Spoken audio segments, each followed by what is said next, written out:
Assalamu alaikum students. Today we are again here with a new lecture of class 9th chemistry and the name of chapter is Fundamentals of Chemistry. Students, as you all know that nowadays we are discussing branches of chemistry. So let's recall how many branches of chemistry are there. Chemistry has basically 8 branches: physical chemistry, organic chemistry, inorganic chemistry, biochemistry, nuclear chemistry, industrial chemistry, environmental chemistry, and at the end there is analytical chemistry. We all have discussed many branches of chemistry in our previous lectures, that is physical chemistry, organic, inorganic, biochemistry, and industrial chemistry. In this lecture, we are going to discuss nuclear chemistry. Students, nuclear chemistry की वो branch है जो कि deal करती है radio activity के साथ. So what is radio activity actually? Radio activity का मतलब है एक अनस्टेबल न्यूक्लियस की वो एबिलिटी कि वो रेडिएशंस को एमिट करे और ख़ुद स्टेबल हो जाए.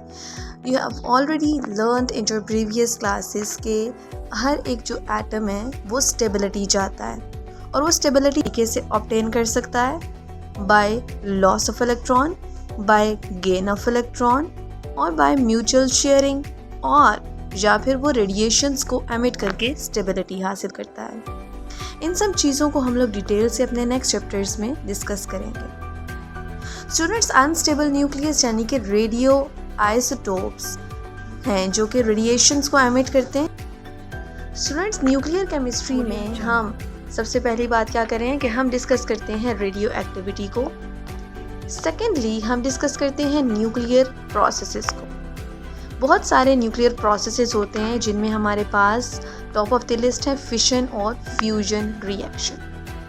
स्टूडेंट्स, आप लोग देख सकते हैं कि फिजन रिएक्शन कौन सा रिएक्शन है. फिशन रिएक्शन एक ऐसा रिएक्शन है जिसमें एक हैवी न्यूक्लियाई स्प्लिट हो जाता है दो या उससे ज़्यादा स्मॉलर न्यूक्लियस में, यानी कि ब्रेक डाउन होता है एक हैवी न्यूक्लियस का with the release of energy. और फ्यूजन रिएक्शन में क्या होता है? फ्यूज़ का मतलब होता है कंबाइन हो जाना, जुड़ जाना.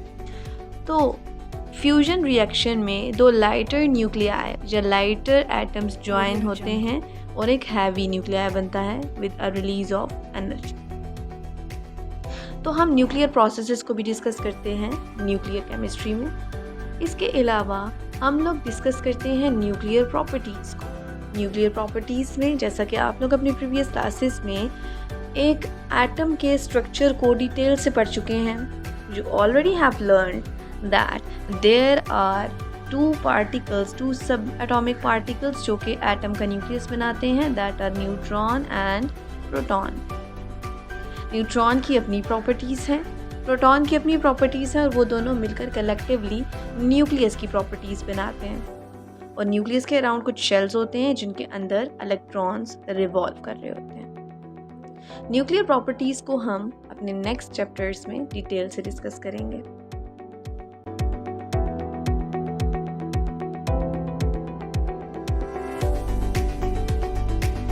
स्टूडेंट्स, मेन कंसर्न इस ब्रांच का है एटॉमिक एनर्जी से, क्योंकि एटॉमिक एनर्जी हमारी डेली लाइफ में यूज़ होती है.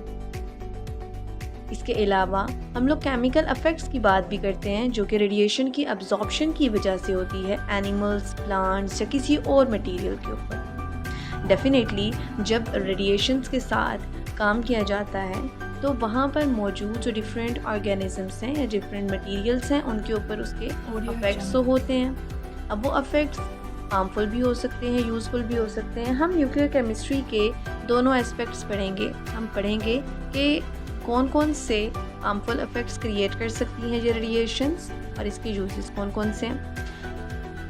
स्टूडेंट्स, न्यूक्लियर केमिस्ट्री के अगर हम लोग यूजेस की बात करें तो ये रेडियोथेरेपी में इस्तेमाल होता है. लाइक हम डिफरेंट डिजीज़ के डायग्नोसिस में या डिफरेंट डिजीज़ को डिटेक्ट करने में या फिर उनके ट्रीटमेंट में न्यूक्लियर केमिस्ट्री को इस्तेमाल कर सकते हैं. इसके अलावा हम फूड को प्रिजर्व करने के लिए भी न्यूक्लियर केमिस्ट्री को इस्तेमाल कर सकते हैं. स्टूडेंट्स, अगर मैं रेडियोथेरेपी की बात करूँ तो हम बहुत सारे रेडियो आइसोटोप्स जैसा कि कोबाल्ट 60 को इस्तेमाल कर सकते हैं कैंसर के ट्रीटमेंट के लिए। इसी तरह से आयोडीन 131 है, it is use for the treatment of water, और इसके अलावा ये ट्यूमर को लोकेट करने के लिए भी इस्तेमाल होता है। फिर हम सोडियम 24 जो कि एक रेडियो आइसोटोप है, उसको इस्तेमाल करते हैं ब्लड सर्कुलेशन को स्टडी करने के लिए। इसी तरह से थैलियम 201 है, वो इस्तेमाल होता है to study the damage in heart tissues. तो हम लोग न्यूक्लियर केमिस्ट्री के पॉजिटिव एस्पेक्ट्स पढ़ रहे हैं, यानी कि न्यूक्लियर केमिस्ट्री हमारी डेली लाइफ में किस तरीके से रोल प्ले करती है। अभी हम लोग डिस्कस कर रहे हैं कि क्या केमिकल इफेक्ट्स होते हैं रेडिएशंस के अगर वो अब्जॉर्ब हो जाएं एनिमल्स, प्लांट्स या किसी और मटेरियल के ऊपर। स्टूडेंट्स, इस पिक्चर में आप देख सकते हैं affect of radiation on humans. तो बेसिकली जब कोई भी जब भी कोई न्यूक्लियर डिज़ास्टर होता है तो उसकी वजह से बहुत सारे अफेक्ट्स होते हैं ह्यूमंस के ऊपर। आप लोग देख सकते हैं कि जो बच्चे हैं इनकी बॉडीज़ के ऊपर रेडिएशंस के अफेक्ट हैं और ये डिफेक्टेड हैं किसी न किसी वे में इनके ऊपर, इनकी बॉडी में, इनके किसी भी बॉडी पार्ट पर। लाइक आप देख सकते हैं पिक्चर्स में कि इनका कोई ना कोई बॉडी पार्ट डिफेक्टेड है और ये हार्मफुल इफेक्ट्स हैं रेडिएशंस के। अब रेडियोएक्टिव मटेरियल चाहे वो सॉलिड फॉर्म में हो चाहे वो लिक्विड फॉर्म में हो, जब वो एयर में जाता है तो डेफिनेटली वो हमारे डिफरेंट बॉडी पार्ट्स को अफेक्ट करता है, हमारे ब्रेन को, हमारे लंग्स को, हमारी स्किन को। इसके अलावा यहाँ पर आप अफेक्ट देख सकते हैं कुछ रेडिएशंस का प्लांट्स के ऊपर।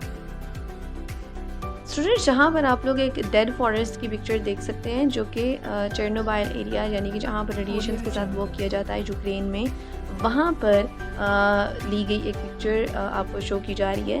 यहाँ पर जो फॉरेस्ट है उसको आप डेड फॉरेस्ट कह सकते हैं, यानी कि प्लांट्स जो हैं उनके ऊपर रेडिएशंस के इतने हार्मफुल इफेक्ट्स हैं कि वो एक डेड फॉरेस्ट का मंजर पेश कर रहे हैं। स्टूडेंट्स, हम लोग पढ़ चुके हैं कि न्यूक्लियर केमिस्ट्री के कौन कौन से पॉजिटिव एस्पेक्ट हैं और कौन से नेगेटिव एस्पेक्ट्स हैं। अब तक हम जितनी ब्रांचेस ऑफ केमिस्ट्री को डिस्कस कर चुके हैं, we all have learned their applications, their scope in our daily life, so that we have done with the nuclear chemistry. I hope you all well understand. Thank you.